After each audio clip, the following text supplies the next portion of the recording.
Your Worshipful Mayor of Kingston, Honourable Deputy Mayor, Your Excellency High Commissioner of Sri Lanka in Great Britain, Honourable Members of Parliament, Honorary Aldermen, Emeritus Mayors, Honourable Councillors, distinguished guests, and my dear brothers and sisters. It is indeed a fortunate day for us from the Northern Provincial Council. Signing of a twinning memorandum of understanding between your borough and the Jaffna district in Northern Province in Sri Lanka marks the beginning of a new venture in our routine provincial administration. We are thankful to our Honourable Prime Minister, Mr. Ranil Wickremesinghe, for clearing up the ministerial roadblock which had been delaying this process for some time. We have stepped out, so to say, to accommodate and cooperate with a local authority from outside our national jurisdiction, to work with them closely, giving an international dimension to the cooperative effort between two localized institutions coming within the purview of two different countries. We have to come together to collaborate on devolved subjects-related sectors in post-war Northern Province in keeping with the provisions of our 13th Amendment, which paved the way for the creation of provincial councils, identifying sectors falling within the purview of the provincial council, central government, and those concurrently utilized. The sectors we have identified include, as stated earlier, economic and private sector development, primary education, health, social and cultural matters, cooperatives, and local government capacity development initiatives. I believe our contribution to this transaction beneficial to you would be mainly in the field of social and cultural matters. Your contribution will no doubt concentrate upon economic aspects, yet investments by you in our province could bring mutual benefits to both of us. Let me explain our investment models. Currently, the Northern Provincial Council is working on developing 3 different types of investment models by collaborating with 2 different types of investor categories, namely private-public partnership and diaspora investment in collaboration with the Northern Provincial Council. We have started on a mega project from a Middle East-based investor who will invest in the Vanni on fruit and vegetable cultivation for export markets. Another investment happens to be a diaspora investment-based garment factory which is already operating in our province. The third model is a US-based IT-related diaspora institute to develop youth, young graduates, school leavers and those in the government and private sector to acquire greater and contemporary IT skills to contribute towards post-war reconstruction and development of our province. We are very much committed to the full implementation of the UN post-2015 development agenda consisting of 17 Sustainable Development Goals and 169 indicators, which has been endorsed by our government. From a macro standpoint, particularly the 16th goal is very much in consonance with our roadmap for war to peace transition envisaged for Northern Province over a 15-year timeline. It reads as follows: promote peaceful and inclusive societies for sustainable development, provide access to justice for all, and build effective, accountable, and inclusive institutions at all levels. This is what the UN has stated. This is indeed what we are interested in. Firstly, we need to reduce all forms of violence.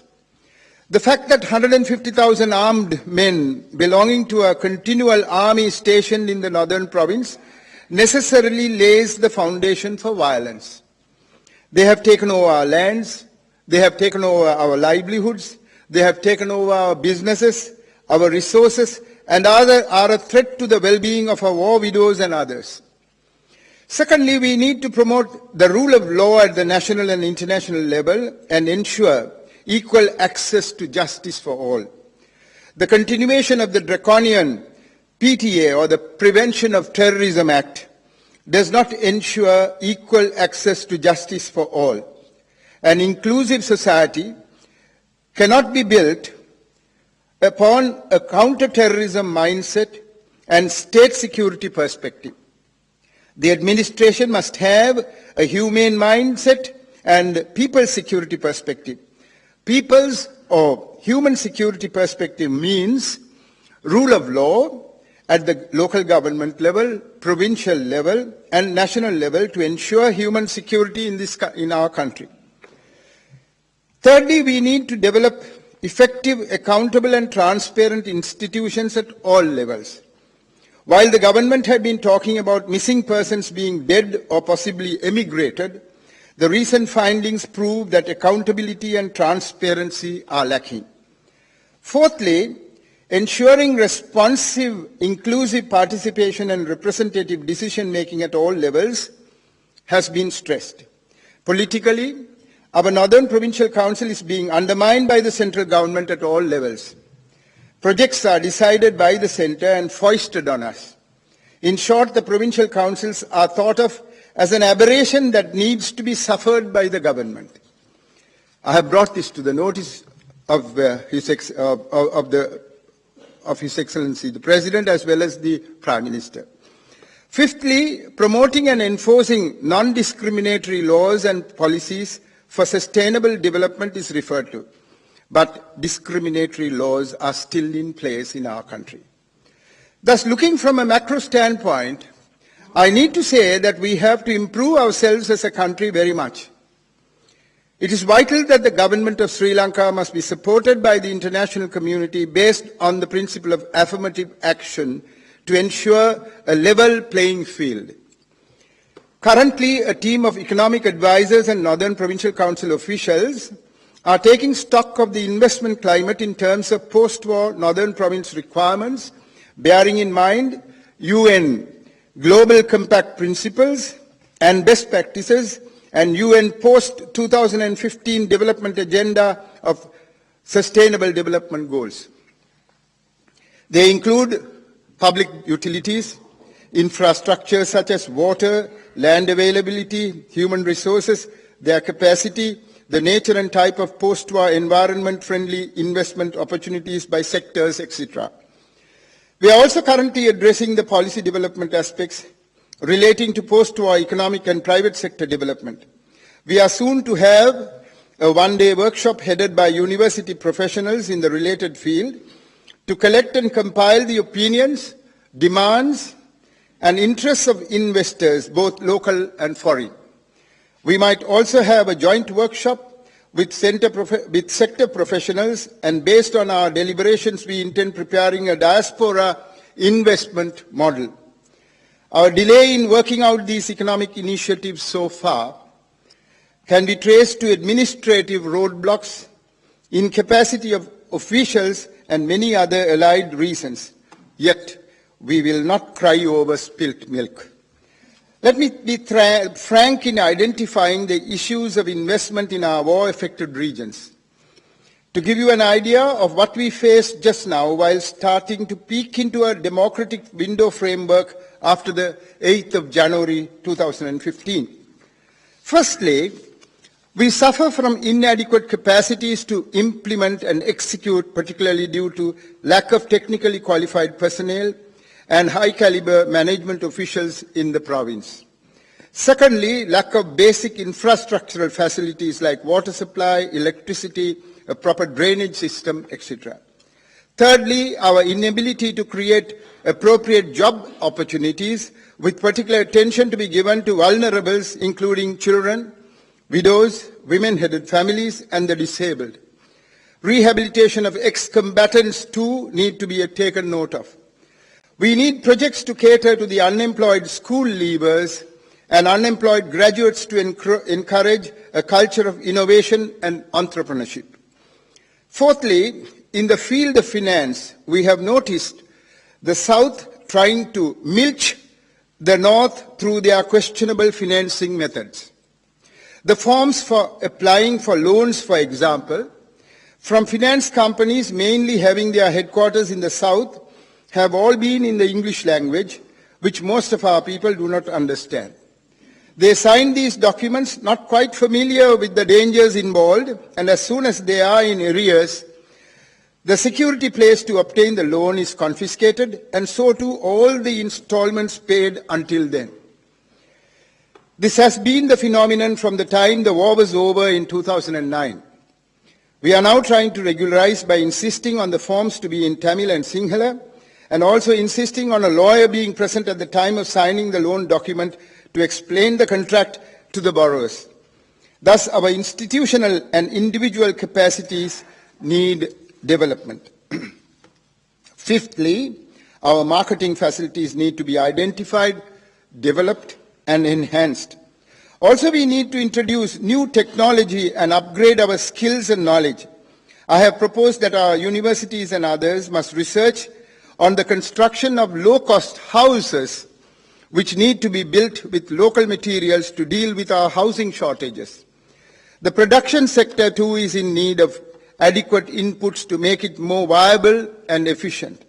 We are also looking into the question of simplifying our procedures both at the level of local authorities and licensing authorities to set up one-stop centralized institutions to look into all aspects of investments to make it easier for the investors.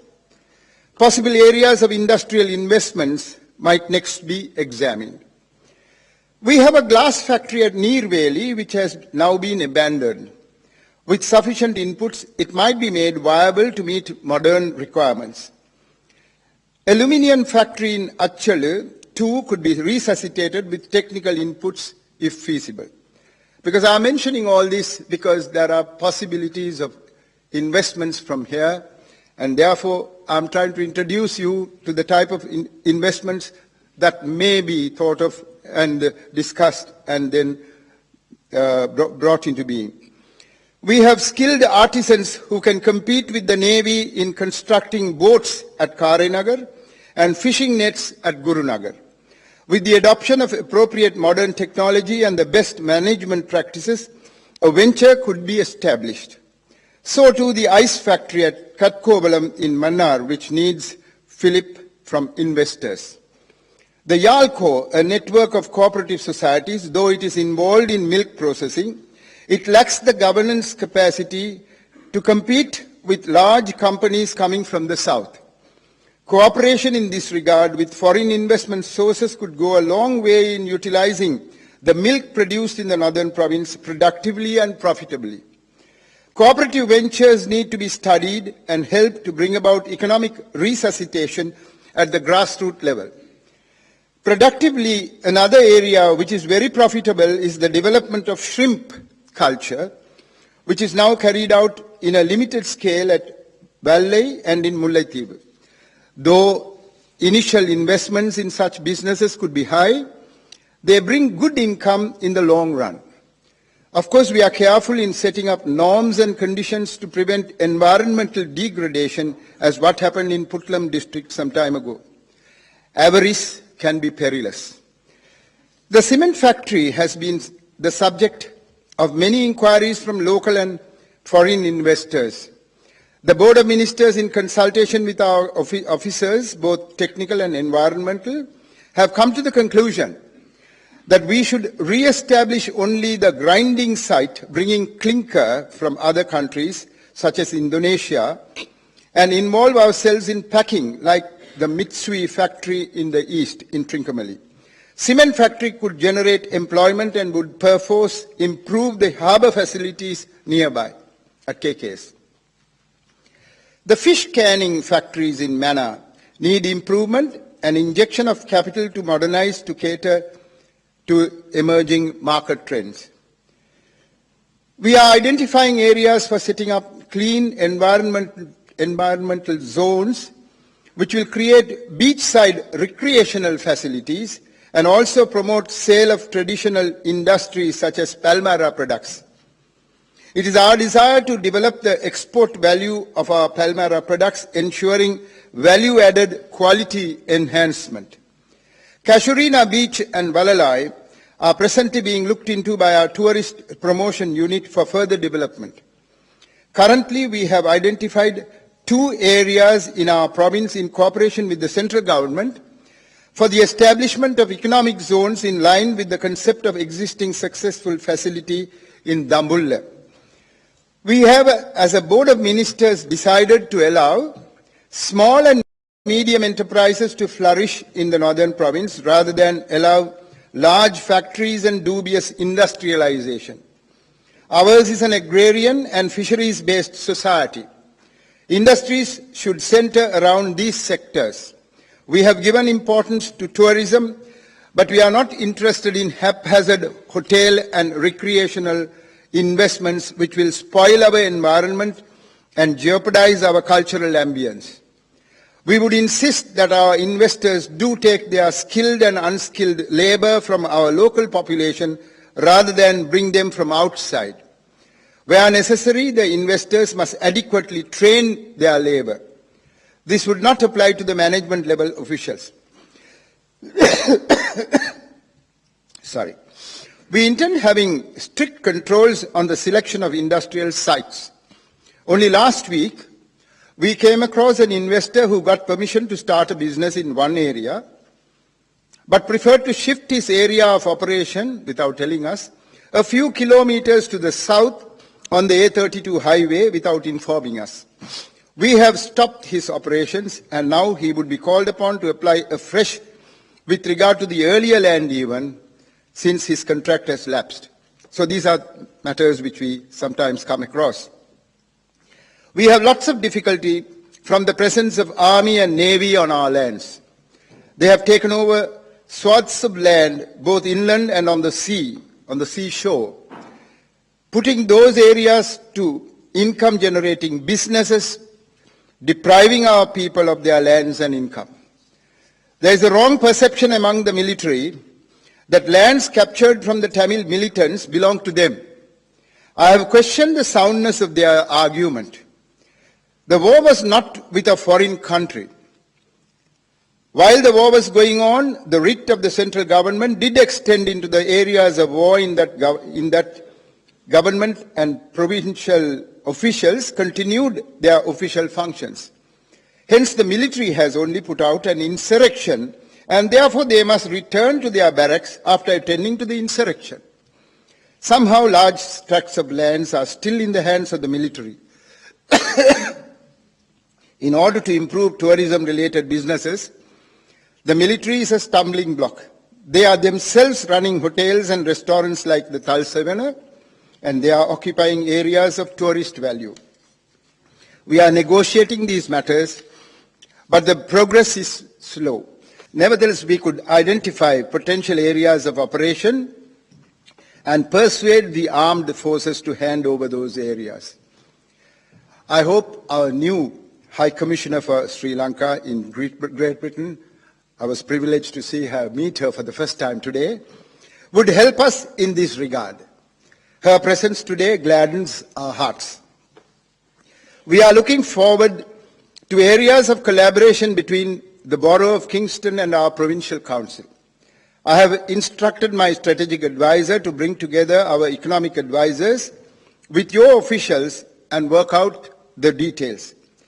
Since the twinning program is a pioneering initiative as far as we are concerned, we are keen to develop an effective business model which could be replicated in other developed countries where significant diaspora populations exist. I am looking forward to a mutually beneficial and a healthy collaborative effort based on the principles of partnership, which will bring sunshine into the lives of many in our war-ravaged province. Let us not forget, even though Sri Lanka is a middle-income country, the northern province is below par and needs Philip to raise its standards. With the help of our government and your largesse and technical know-how, this should be possible within a short period of time. I very much look forward to the growth of British and diaspora investments soon in our area. May Kingston lead the way. Thank you.